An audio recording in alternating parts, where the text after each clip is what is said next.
for example, I was like, oh, wow, 2 months ago, this stock was $150 and now it's like $6. Okay. Well, I want to grab 100 shares of this. And, I mean, there was not many extreme cases like that. But like, for example, if you remember the point when oil was negative, like the cost of a barrel of oil was negative, you could go out and grab UCO, USO dirt cheap.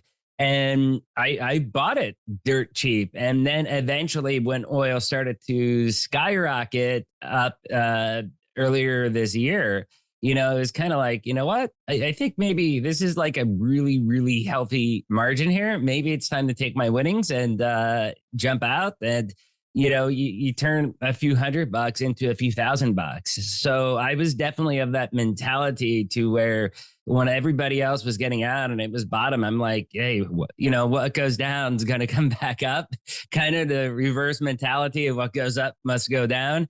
I felt with our market that it would eventually bounce back. I just didn't know when. So I was just looking, okay, I have some extra money. Let's throw it in and see where it goes. Yeah, I encourage business owners to think with a similar mentality. Now, that doesn't mean spending all of your savings when things are low, but to maintain an investment mindset.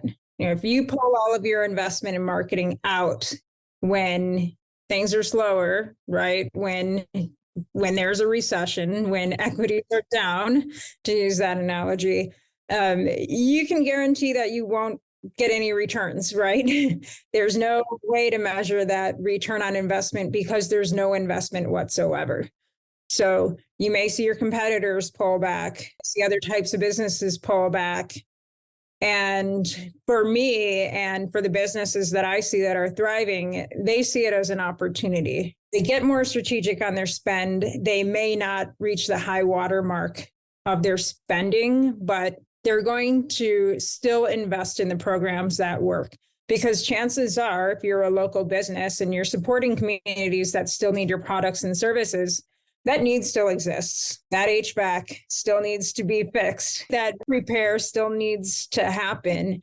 And if your competitors are taking their chips off the table, that's an opportunity for you to make sure that you're the one who's found and chosen when that homeowner has a local search, right? Especially because so many companies are pulling their money out of marketing right now. I mean, ad buy rates, I'd imagine that they're probably cheaper because you're trying to draw more people into buy ads. I mean, is that accurate or not accurate? Well, it's hard to say because there's so many variables at play, right?